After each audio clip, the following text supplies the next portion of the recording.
Salam jumpa, saya Pendeta Rita Dwi Lestari dari GKI Purwodadi akan membawakan perenungan firman dalam Sapaan Gembala pada hari ini. Sebelumnya, mari kita bersama berdoa. Kami mengucap syukur kepadamu ya Tuhan, sebab Engkau Allah yang masih mau terus berbicara, bersuara kepada kami. Karena itu kami mau menyediakan hati dan telinga kami untuk bisa mendengar kebenaran dari Engkau. Nyatakanlah dan mampukan kami untuk melaksanakan apa yang Engkau katakan. Di dalam nama Yesus Kristus kami berdoa, amin. Perenungan firman Tuhan didasarkan dari Kisah Rasul pasal yang ke-16, ayat yang ke-16 sampai ayat yang ke-19. Suatu kali ketika kami pergi ke tempat sembahyang itu, kami bertemu dengan seorang budak perempuan yang mempunyai roh tenung. Dengan tenungan-tenungannya, tuan-tuannya memperoleh penghasilan besar. Ia mengikuti Paulus dan kami dari belakang sambil berseru, "Orang-orang ini hamba Allah yang maha tinggi. Mereka memberitakan kepadamu jalan keselamatan." Hal itu dilakukannya selama beberapa hari. Namun ketika Paulus sudah tidak tahan lagi, ia berpaling dan berkata kepada roh itu, "Dalam nama Yesus Kristus, kuperintahkan engkau keluar dari perempuan ini." Seketika itu juga keluarlah roh itu. Ketika tuan-tuan perempuan itu melihat bahwa harapan mereka untuk mendapat penghasilan telah lenyap, mereka menangkap Paulus dan Silas, lalu menyeret mereka ke pasar untuk menghadap para penguasa. Kita mungkin pernah mengenal atau mendengar nama John Newton melalui syair yang ditulisnya Amazing Grace, atau yang diterjemahkan di dalam buku nyanyian Kidung Jemaat, Ajaib Benar Anugerah. Selain menghasilkan nyanyian yang masih kita lantunkan sampai pada hari ini, John Newton selama hidupnya juga terus-menerus menyuarakan tentang perlunya menghapus sistem perbudakan di Inggris. Pada tahun 1788, John Newton menerbitkan selebaran yang berisi pemikirannya. Judulnya Pemikiran tentang Perdagangan Budak. Nah, di dalam tulisannya itu dia mengungkapkan tentang bagaimana kejamnya perdagangan perbudakan itu. Dia menceritakan bagaimana kondisi orang-orang yang diambil secara paksa dari benua Afrika, lalu kemudian mereka dipisahkan dari keluarganya, dijejalkan di kapal-kapal, dibawa ke Eropa, ke Amerika, diperjualbelikan sebagai budak. John sangat mengetahui bagaimana sistem perbudakan itu, sebab dia pernah bekerja untuk memperjualbelikan budak-budak. Dia pernah bekerja sebagai kapten kapal yang membawa budak-budak itu dari Afrika menuju benua Eropa dan Amerika. Saudara, apa yang berulang-ulang disuarakan oleh John Newton pada akhirnya membantu untuk meningkatkan kesadaran publik dan berhasil mendorong parlemen Inggris untuk menghapus sistem perbudakan. Terhitung 19 tahun setelah John Newton menuliskan pemikirannya itu, perbudakan di Inggris kemudian dihapuskan. Mengubah budaya terkadang membutuhkan waktu yang tidak sebentar.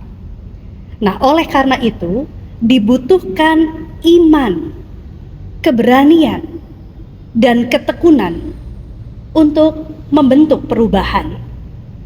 Tuhan mengajarkan kita setia, bersuara bagi mereka yang tidak bisa bersuara untuk dirinya sendiri. Di dalam bacaan kita hari ini ada seorang budak perempuan. Dia tidak punya kuasa atas hidupnya sendiri. Ada roh tenung yang menguasai dirinya. Ada tuan-tuan yang menguasai penghasilannya yang dia dapat dari melakukan tenung, melakukan ramalan. Budak perempuan ini tidak bisa menyuarakan penderitaannya. Ketika dia berjumpa dengan Paulus, Silas, dan kawan-kawan lain, dia kemudian menyatakan sebuah kebenaran. Dia meneriakkan kebenaran. Orang-orang ini, maksudnya Paulus dan kawan-kawan, hamba Allah yang maha tinggi. Mereka memberitakan kepadamu jalan kebenaran, jalan keselamatan. Apakah pernyataan ini salah? Tentu tidak. Ini adalah suatu kebenaran. Dan perkataan ini terus-menerus dikatakan oleh budak perempuan hingga beberapa waktu lamanya. Mungkinkah seruan ini seperti mengingatkan Paulus bahwa budak perempuan ini juga membutuhkan keselamatan, bahwa dia perlu dibawa pada jalan keselamatan. Firman Tuhan yang kita baca menulis, Paulus kemudian merasa tidak tahan lagi.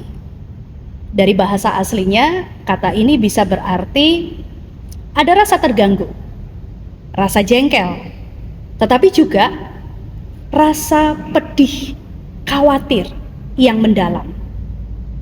Paulus kemudian mengusir roh tenung itu. Sebuah tindakan yang menyuarakan dukungan bagi korban yang tidak bisa berbicara untuk dirinya sendiri.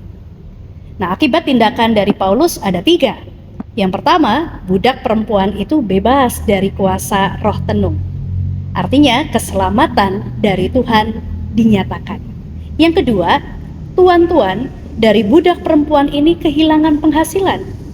Kemapanan, kekuasaan jadi terganggu. Yang ketiga, Paulus dipenjara. Ada resiko yang diterima oleh Paulus. Kalau kita baca lebih lanjut, perikop kita akan mengisahkan bagaimana Paulus masuk penjara kemudian dibebaskan.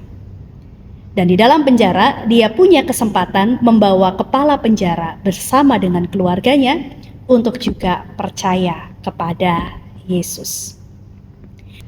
Masih adakah orang-orang seperti Paulus yang mau bersuara, bertindak bagi mereka yang menjadi korban ketidakadilan?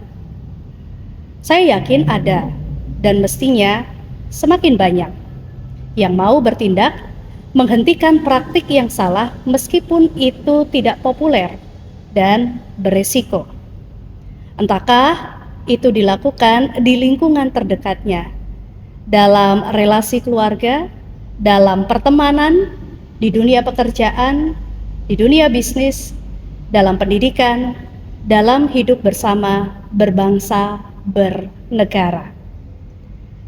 Ketika kita memilih untuk tetap tangguh, berpegang pada kejujuran dan kebenaran, memilih untuk menjadi teladan iman dengan cara hidup yang benar, bekerja, mencari untung tanpa harus mengeksploitasi, merugikan orang lain, pihak yang lain. Saya rasa cara-cara seperti itu adalah cara kita untuk menyuarakan kebenaran dan keadilan. Sama seperti John Newton yang berulang-ulang bersuara, berdiskusi, bertindak untuk membangkitkan kesadaran bersama tentang pentingnya menghargai dan menghormati orang lain, dan kemudian mendesak untuk memperlakukan orang lain setara dan menghapuskan sistem perbudakan.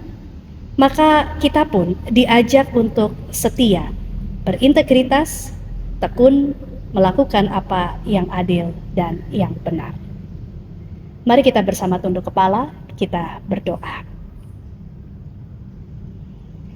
Bapa Surgawi yang penuh kasih, kami bersyukur atas firman-Mu hari ini.